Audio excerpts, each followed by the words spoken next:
So I have a file open on my screen right now. It's some kind of a banner, maybe for an advertisement that will appear on a web page.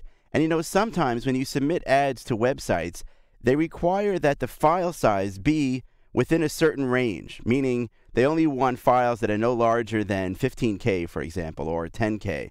In fact, I think on yahoo.com, ad banners can be no larger than 11K. So these are all specifications or limits that you need to work within.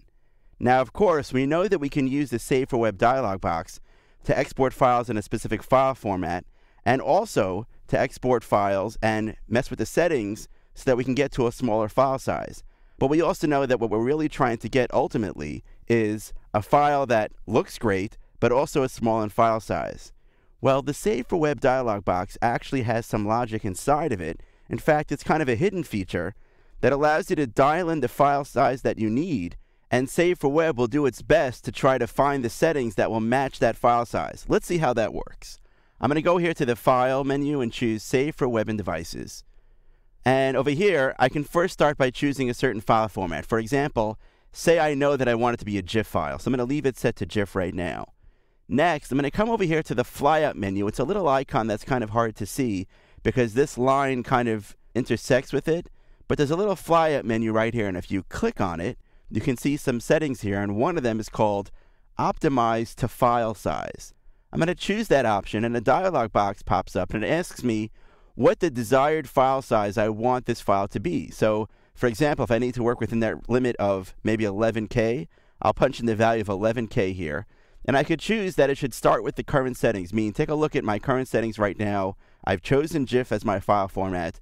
What can you do to turn this into a GIF that will be less than 11K? And I can choose over here the current slice. Right now I only have one image, so that doesn't apply, but I can choose the different slices here as well. And now I'm going to click OK. So you can see that now it doesn't look that great, but my file size is now 10.78K, which is under the 11K threshold that I've defined. And it automatically set my GIF to use 8 colors with selective color method and with a variety of the different settings. Now I'm actually going to press and hold my Option button, or you can also hold the Alt button if you're on Windows. And I'm going to click on the Reset button. Notice that when you hold down the Option or Alt key, the Cancel button changes to a Reset button, which lets you reset the entire dialog box. It's very helpful if you have made some kind of a change and you realize, nah, I don't want that. You don't have to cancel and close Save for Web and then relaunch it again. You could simply reset all of its settings. Well, now let's say I know that I want a JPEG file. So I'm going to click on the pop-up here and choose JPEG. And then I can choose again from the flyout menu here to optimize to file size. And maybe now I can go to 15K, for example, and choose OK. And it will give me the best possible settings here. It said quality 38 for this particular JPEG file. If I look here at the bottom of the window, I see it's now 14.76K again. It fits within the limits of the 15K threshold that I defined. Now, once again, I'm going to hit the Reset button here. Again, Option or Alt-click on Reset to go back to my original settings. I want to show you one other interesting setting that you have here. If I don't choose a particular setting here, I don't really care whether it's GIF or JPEG. I can go to the flyout menu. I can choose Optimize to File Size. And over here, choose Auto-Select GIF or JPEG. So now when I dial in a certain number, Illustrator will determine which actual file format to use, which might look best within that file size range. And now I'll click OK. And I'll see that Illustrator gave it a GIF file using 35 colors, and I get pretty good results.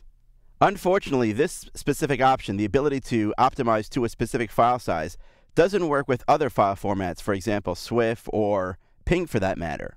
However, if you know you need to create a GIF or a JPEG file, and you know that it needs to fit within a certain file size, you can use this feature to save yourself some time.